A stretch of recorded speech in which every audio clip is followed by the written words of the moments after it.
clip, when Dan walks into the room, look to the back left-hand side of the room at the door, specifically at the open hole where there should be a doorknob. You will see there was very clearly someone looking through the hole at Dan, and when Dan films this person, they run away.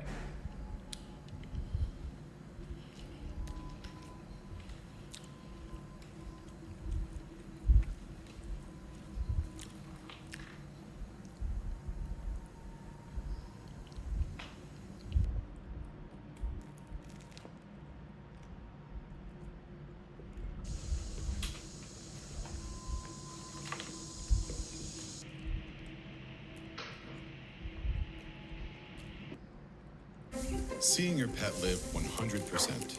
There's nothing better. Play, fetch.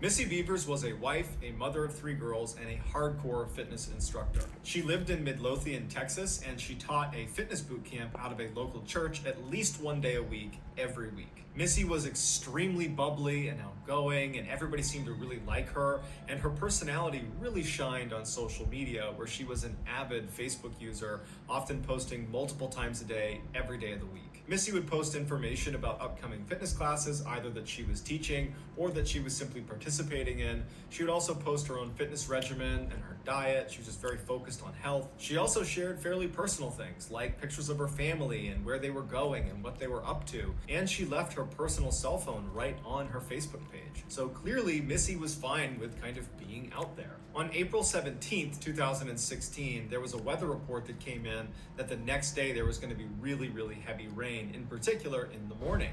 And Missy's class was scheduled for the next morning at 5 a.m. and she started getting calls and text messages from the people who were going to that class asking, is this class still going to happen? By 7:55 p.m. that night, so many people had asked about it that she decided to just put a public post on her Facebook page addressing the weather. And it just said, if it's raining, we're still training. No excuses, you are gladiators. On the post, she included directions of how to get to the church, where this class was going to be in the church, what time they were starting, and what they could expect. Later that night at 9:23 p.m., she did another Facebook post that said, going to bed, I have to get up tomorrow at 3:30. The next day at 4:16 in the morning, a street security camera picked up Missy pulling into the church's parking lot. Even though her class didn't start until 5 a.m., she liked to get there early to make sure the classroom was set up and to warm up a little bit and make sure she was super motivated and cheerful as soon as they walked in. The security cameras inside the church capture Missy walking in through the front doors at 4:20 in the morning. Then, just before 5 a.m., the first couple of students arrived at the classroom and they walk in to find Missy laying on the ground, bleeding from her head, totally unresponsive. They call 911, police and paramedics show up, and as soon as they get there, they pronounce Missy dead. Initially, there was some speculation that she might have fallen and hit her head, but they noticed all these puncture marks in her head that looked intentionally inflicted, like someone had struck her. And later, when they reviewed the security footage from inside the church, it was confirmed that she definitely was murdered. Earlier that morning at 3:50 a.m., so 26 minutes before Missy arrives in the church parking lot, an unknown figure wearing police tactical gear from head to toe breaks into the church. From 3:50 in the morning when they first get inside the church to 4:20 in the morning when Missy walks through the front doors, this unknown figure just kind of strolls casually up and down the halls of this church. It looked like they were carrying a hammer or perhaps a crowbar, and periodically as they're kind of casually walking down the hall,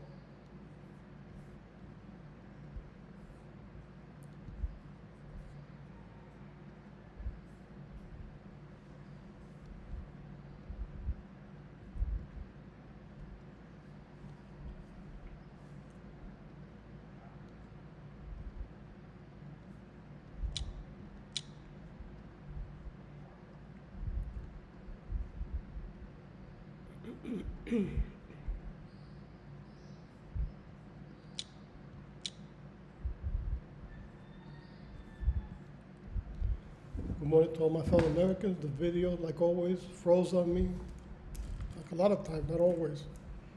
Good morning to all my fellow Americans. God bless you all. Here once again to inform you what's happening. Today is the day to go and vote Trump, Trump, Trump.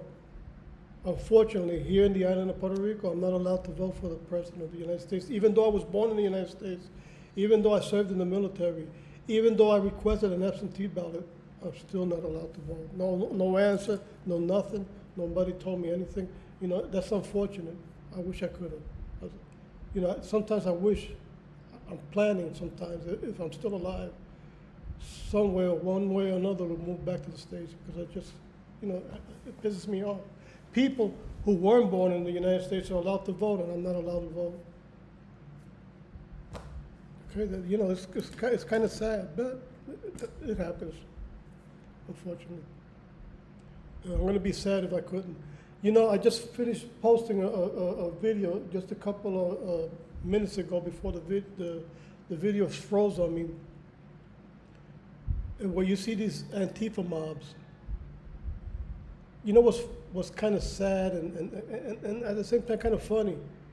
These are the same people who under a communist system will be annihilated.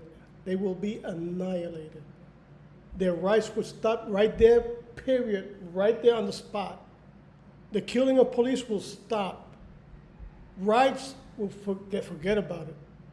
They'll be thrown in the garbage.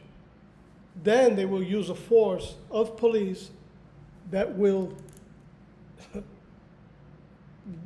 come into action, and they're the ones who's going to be doing really the killings and violating rights, punching, bashing heads in, with the support of the communist regime, just like in Cuba, Venezuela, Nicaragua, North Korea, and China, and the ex-Soviet Union. You know, they're not going to learn. They're going to learn when it's too late. When it's too late, and they start crying, "Mama, Mama, help me! Mama, I'm in the gulag here in Guantanamo." Mama, forget about it, because if Mama opens her mouth, she'll be with him interned into the same facility, and the father too, until maybe the third generation, just like in North Korea. So be careful. Be careful what you wish for. You might just get it. I might be harmed. I might be eliminated, but I don't care. At least I didn't get them to vote. Here in Puerto Rico, the same thing.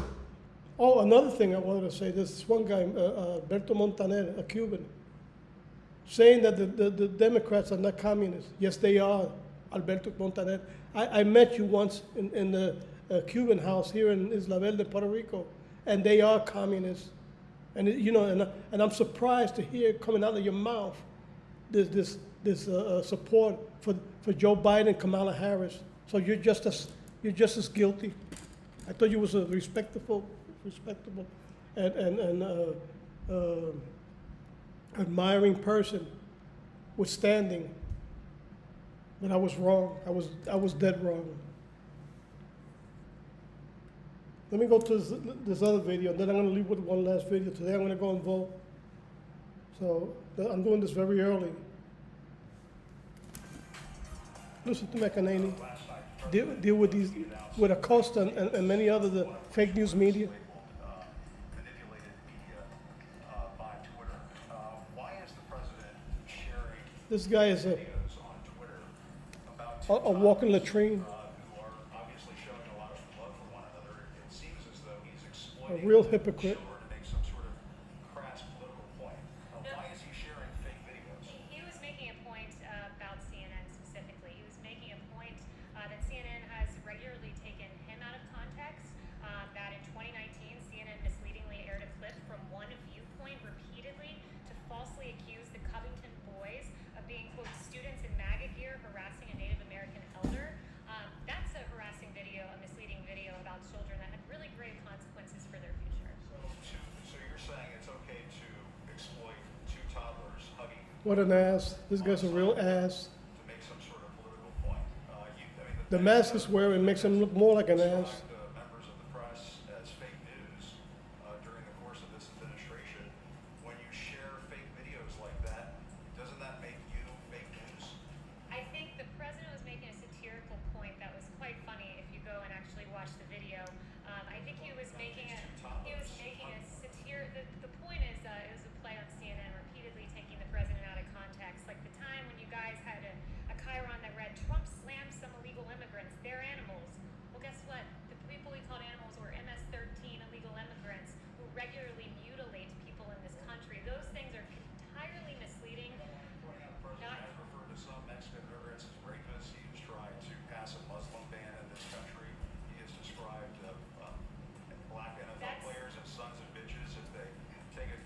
Because they are. That's an absurd And you too. attempt to justify the misleading headlines that are regularly on your network.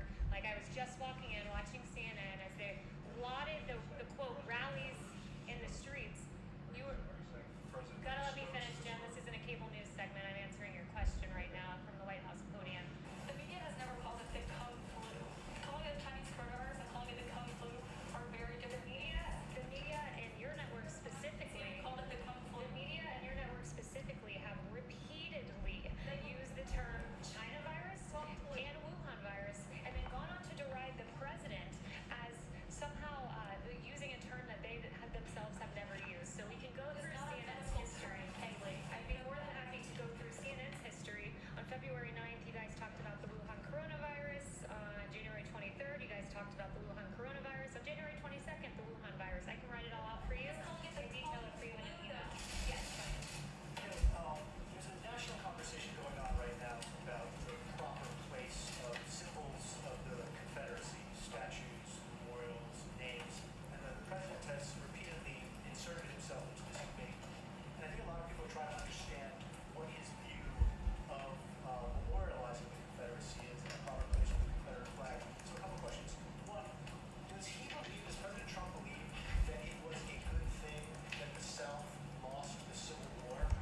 And then two, is he interested in following NASCAR's example of banning the Confederate flag at his own events? Well, your first question is absolutely absurd. He's proud of the United States of America. Second, with regard to our statues, Americans oppose tearing down our statues. There's a Harvard Harris poll released just last week that shows 60% of respondents said the statues should remain, and 71% said local governments should block groups from physically destroying the statues. So he stands on the side of preserving our history. Today, the president encouraged Americans not to buy Goodyear tires, suggesting that they had a ban on MAGA hats, but it appears that their policy is just a ban on political speech. It's pretty common for most companies. So why is the president retaliating against a private company for their dress code and potentially jeopardizing American jobs? So Goodyear needs to come out and clarify their policy. There was an image. It's a statement. They failed to clarify. Yes, I did see their statements, which failed to clarify their policy. What happened is there was an image that was put out that showed that certain speech was acceptable, Black Lives Matter insignia, for instance. But what was not allowed was Blue Lives Matter. What was not allowed was MAGA hats. What was clearly targeted was a certain ideology. They have not denied that that image was presented at one of their facilities. They need to come out. Racial equality, racial justice, that is okay, but not political speech. That's pretty standard across the board right now. That's not that unusual. Did the president even reach out to Goodyear before They he tweeted? came out and said equity issues. As far as I'm concerned, Blue Lives Matter is an equity issue. There have been police officers across this country that have been targeted because they wear the badge. Look no further than Dallas, where 5 police officers died. So Black Lives Matter, an organization whose in their DC branch said Black Lives Matter means to fund the police. One of their presidents in New York said we will burn down the system. We all remember in 2015 the yelling of pigs in a blanket, fry 'em like bacon at a Black Lives Matter rally. That speech is allowed, but Blue Lives Matter is not allowed. And I will stand at this podium and say Blue Lives Matter is an equity issue, and Goodyear needs to come out and acknowledge that. And you made a comment, I believe, on Fox, in which you said President Trump will not allow the Another coronavirus retard. to come to this country. Given what has happened since then, obviously, would you like to take that back? Well, first let me note, I was asked a question on Fox Business about President's travel restrictions. I noted what was the intent behind those travel restrictions, which is we will not see the coronavirus come here. We will not see terrorism come here, referring to an earlier set of travel restrictions. I guess I would turn the question back on the media and ask similar questions. Does Vox want to take back that they proclaimed that the coronavirus would not be a deadly pandemic? Does the Washington Post want to take back that they told Americans to get a grip, the flu is bigger than the coronavirus? Does the Washington Post likewise want to take back that our brains are causing us to exaggerate the threat of the coronavirus? Does the New York Times want to take back that fear of the virus may be spreading faster than the virus itself?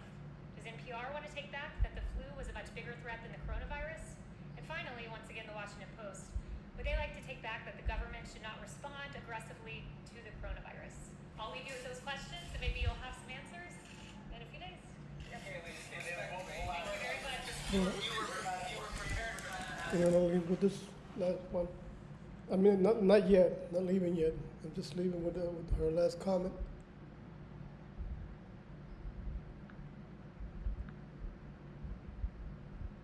Okay.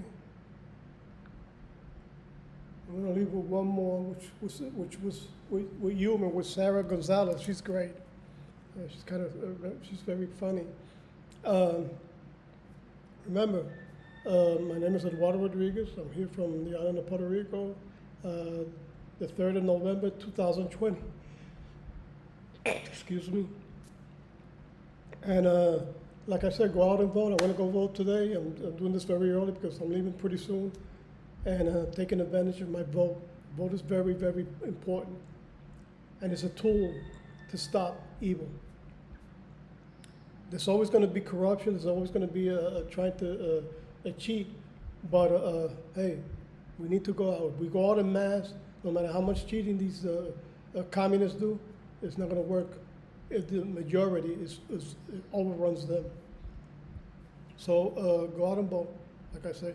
And a salute to all my fellow American veterans of the DAV and veterans of all organizations. And I forget those who have made the ultimate sacrifice in order to keep our country free, which the Democrats want to destroy. And the state of Florida, don't forget to vote for Maria Elvira Salazar for Congress. And go out and vote to put all conservatives in Congress and kick out all the communists out of Congress and the Senate. So God bless you all, and I'll see you. And like I say, I'm leaving with this last one with Sarah Gonzalez. Bye-bye. See you soon tomorrow, if God permits.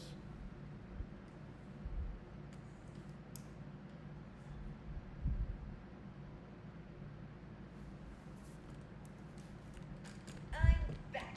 Hello, world. New boards mean we don't sleep. Anywho, we are days away from the 2020 election. Finally. And although Joe Biden's campaign is usually like, just stop talking, get him back to the basement, dose him up, don't let him say too much on camera. It's the home stretch. So they hedged their bets and they went all in. The love of all that is holy. Please don't screw this up, Joe. Spoiler alert, he did. Here's Joe Biden straight out of the basement, giving you his position on, well, I don't really know. But hey, neither does he.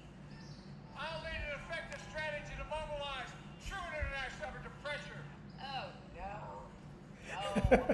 I'm sorry, I just, can we hear that one more time?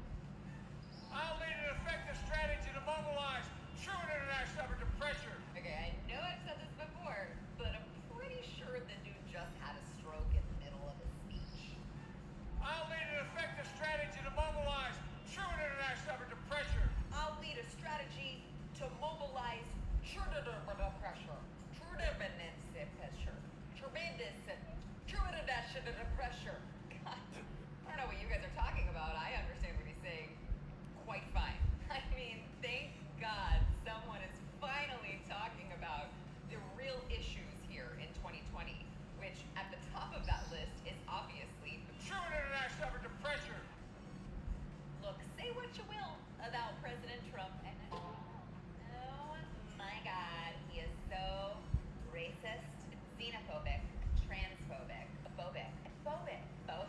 Oh, and Orange Man bad. Ugh. There is no way it's a good idea to hand over the country to an old-timer who just broke out of the nursing home in order to give this speech. And he couldn't even do it because speech requires, like, speaking. And he can't do it. I mean, can we just remember what the president has to do? The president has to do, like, really important things. Like, oh, I don't know, keep our economy together, keep our country running, meet with international leaders. Come on, man. Look, we'll sign the peace treaty to avoid a world war. But only if you sure and what could possibly go wrong? Okay. In all seriousness for a second, I have